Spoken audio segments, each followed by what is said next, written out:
Hey everyone, welcome back. Ignore them completely. They're regret fast. Tested and proven. This triggers stoicism.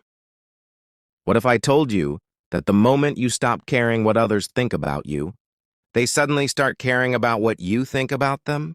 Today I'm going to share with you an ancient secret that's been tested for over 2,000 years. A psychological trigger. So powerful that when you master it, people who once dismissed you will desperately seek your approval. This isn't some modern self-help nonsense. This is Stoicism, the philosophy that built emperors, shaped leaders, and created unshakable human beings. By the end of this video, you'll understand exactly why ignoring others' opinions doesn't just free you, it makes them regret ever underestimating you. But first, let me tell you about Marcus. Marcus was that guy we all know. Always checking his phone after posting something, constantly worried about what his co-workers thought, changing his opinions based on who was in the room. Sound familiar? 6 months ago, Marcus discovered something that completely transformed his life. He learned to become genuinely indifferent to others' opinions, not fake confidence, not pretending not to care, but true, deep indifference rooted in ancient wisdom. Here's what happened next. His boss started asking for his input more often. His friends began respecting his boundaries. People who used to ignore him suddenly wanted to be around him. Why? Because Marcus had triggered something the ancient Stoics called the paradox of indifference. Today, I'm breaking down the exact system Marcus used, backed by 2,000 years of philosophical wisdom and modern psychology.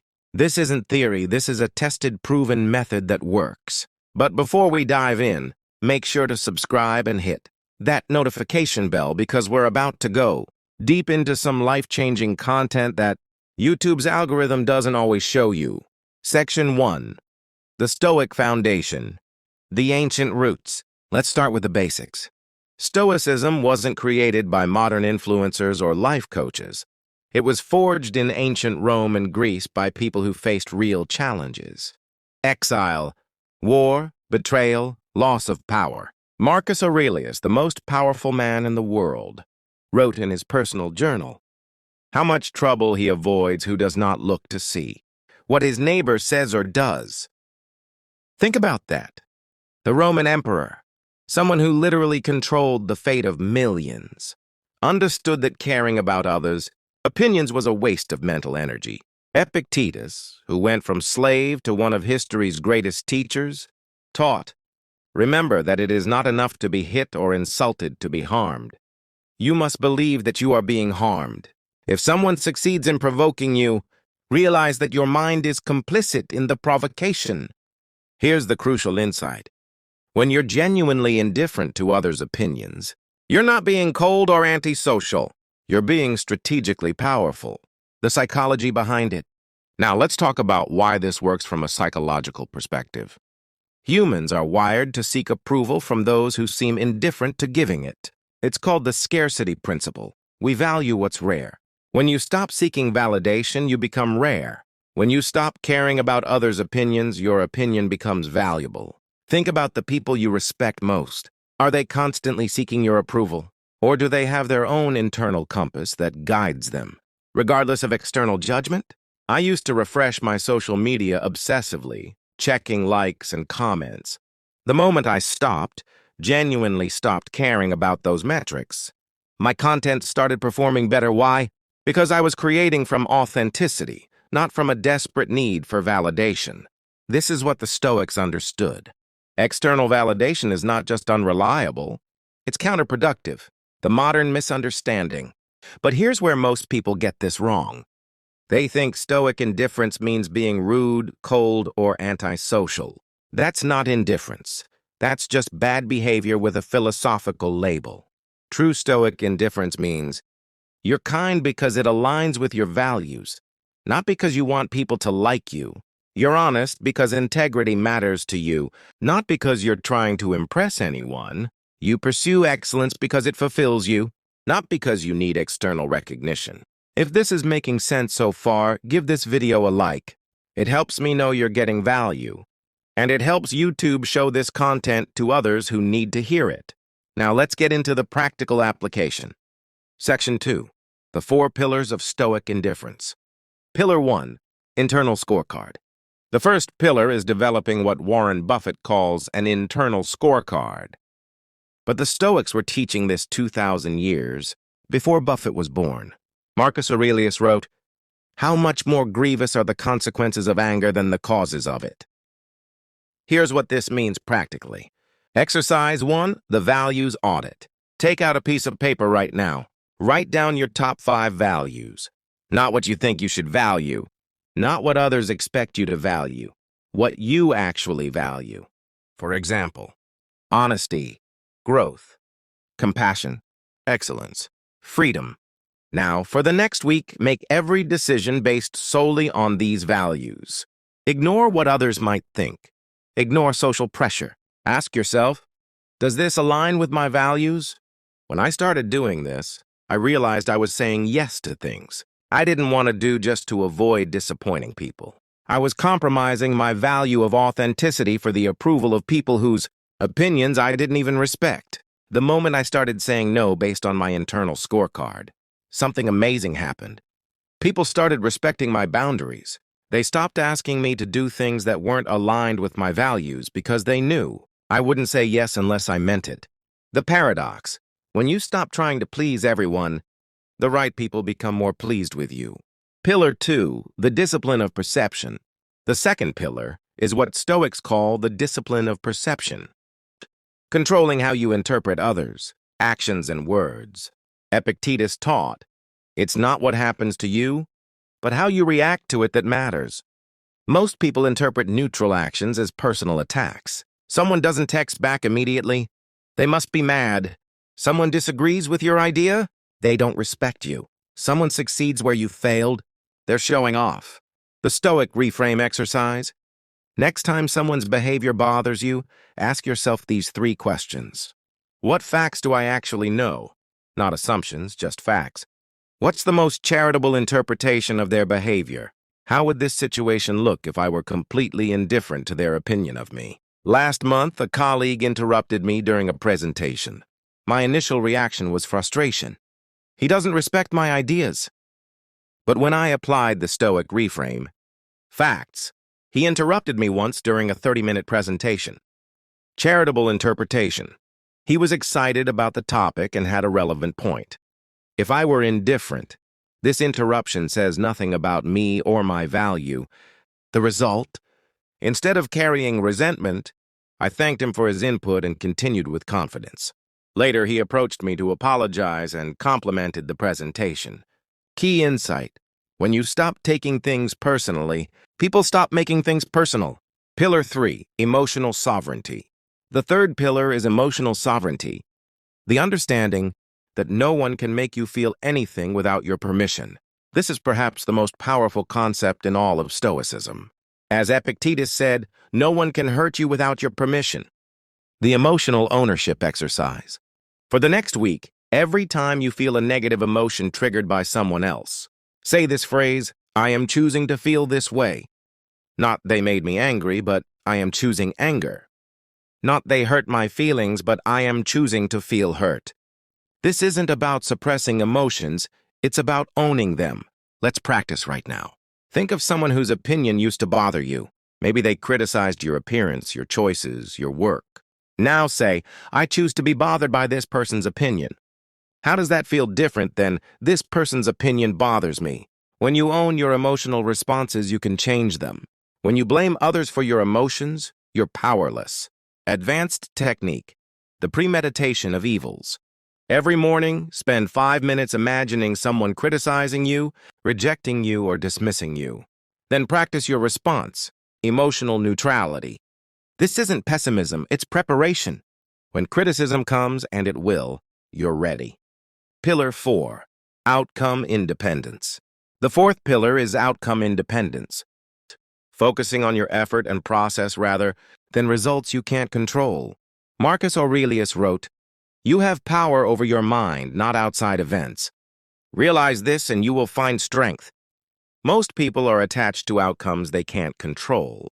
whether others like them, whether they get promoted, whether their ideas are accepted, whether they're invited to social events. The process focus method. Instead of asking, will they like this? Ask, am I proud of this? Instead of, will this succeed? Ask, am I giving my best effort? Instead of, what will people think? Ask, what do I think? Sarah used to get devastated by job rejections.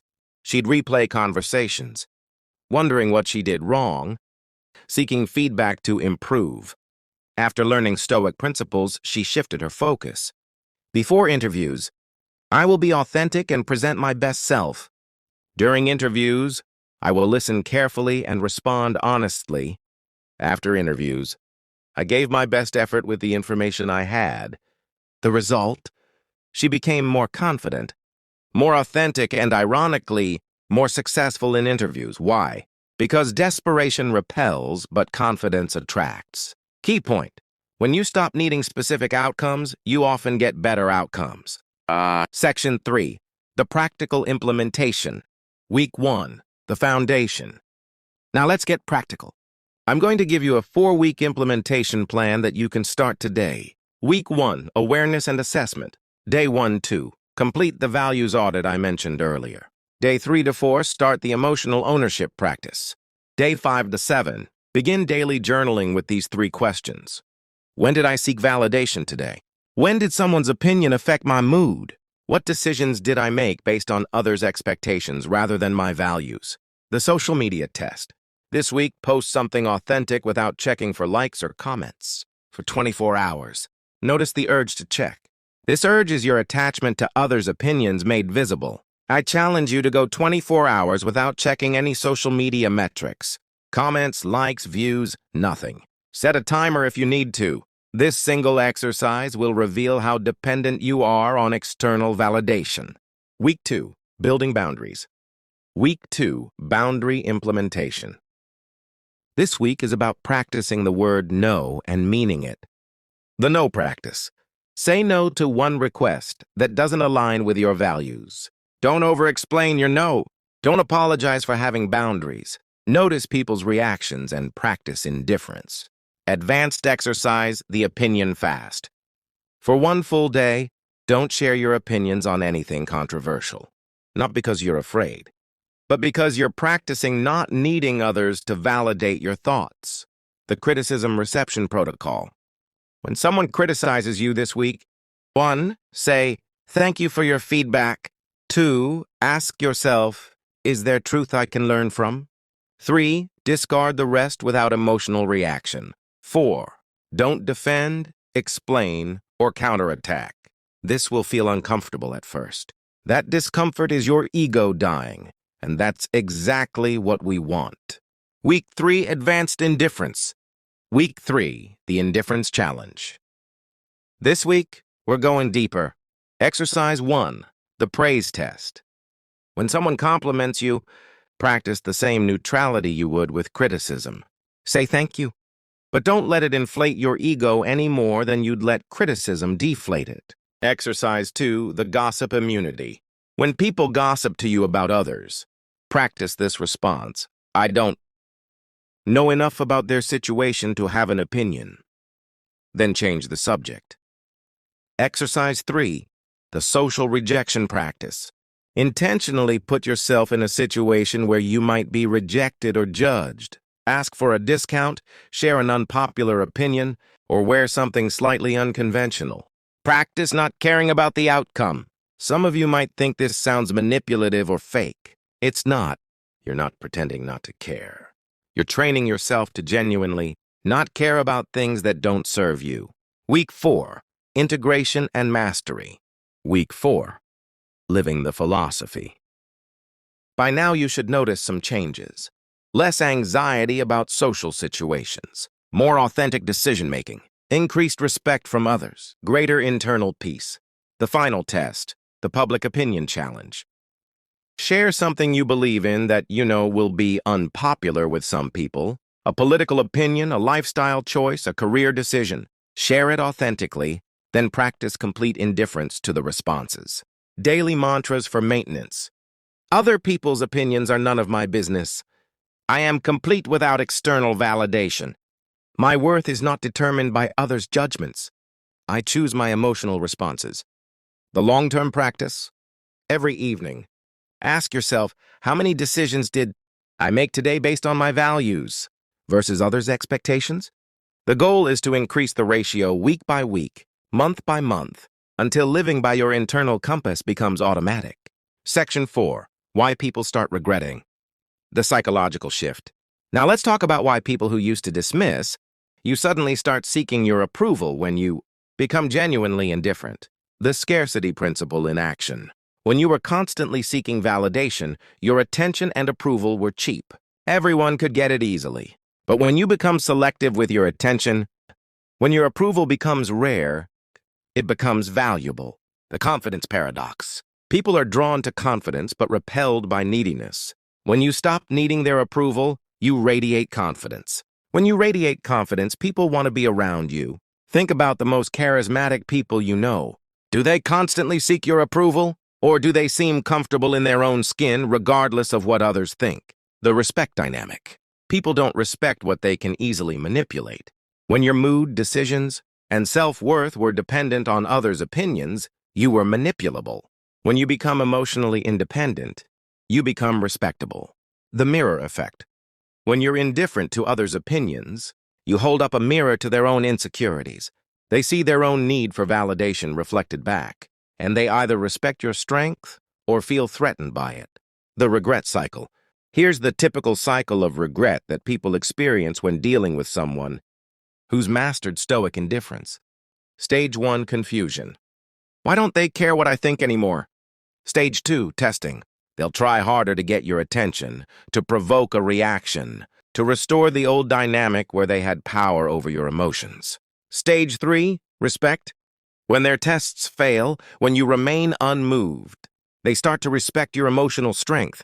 Stage 4, regret. They realize they had access to someone strong and authentic, and they took it for granted. Stage 5, pursuit. Now they want what they previously dismissed, your attention, your approval, your time.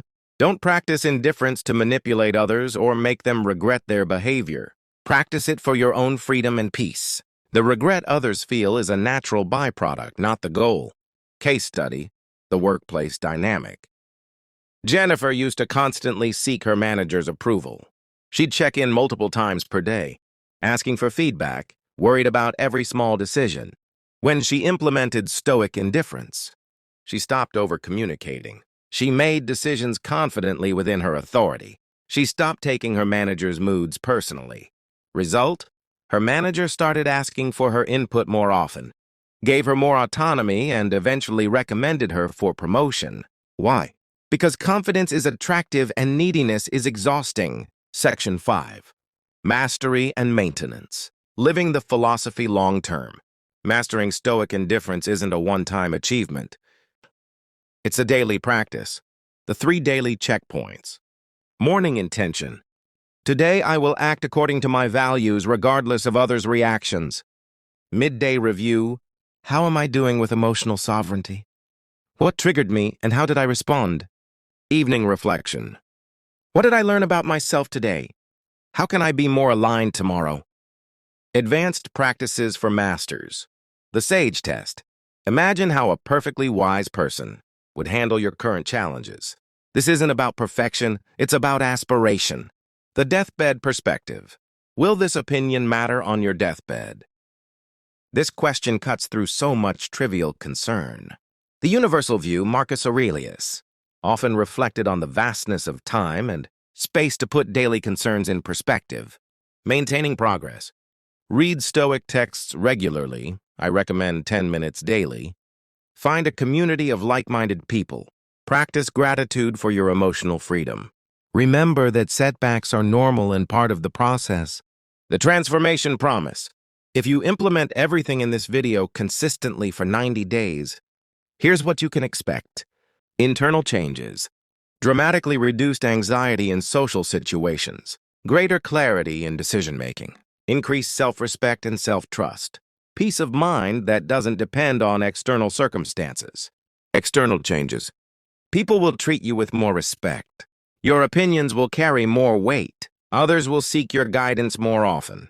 You'll attract more authentic relationships, professional changes, increased confidence in meetings and presentations, better boundary setting with colleagues, more decisive leadership, greater career satisfaction, relationship changes, healthier boundaries with family and friends, attraction of people who value authenticity, elimination of toxic relationships that fed on your need for validation, deeper connections based on mutual respect rather than neediness. Remember, the goal isn't to become cold or uncaring. The goal is to become free, free to be kind because you choose to be, not because you need approval, free to be honest because it aligns with your values, not because you're trying to impress anyone. The ancient Stoics understood something that modern society has forgotten. Your worth is not determined by others' opinions. Your peace of mind is not dependent on external validation. Your happiness is not contingent on being liked by everyone.